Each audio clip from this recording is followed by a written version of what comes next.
So, a relay bridge, one of my favorite bridges right now, especially because it's tokenless and it raised, I think, around $50 million from the usual BCs, but straight to the point how to use it. So you would connect your wallet and very simply select the token you want to bridge. Most of the tokens would automatically appear here, but if they don't, just look for the network where your tokens are based, or just look it up, or just directly look up for your token.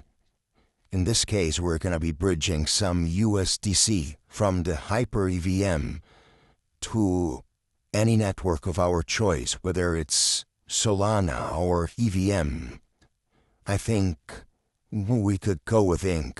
Another lovely tokenless opportunity out there.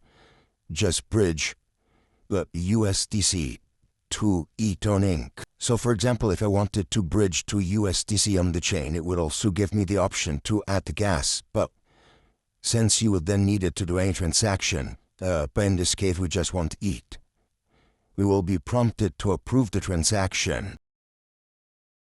Double approval for first contract interaction.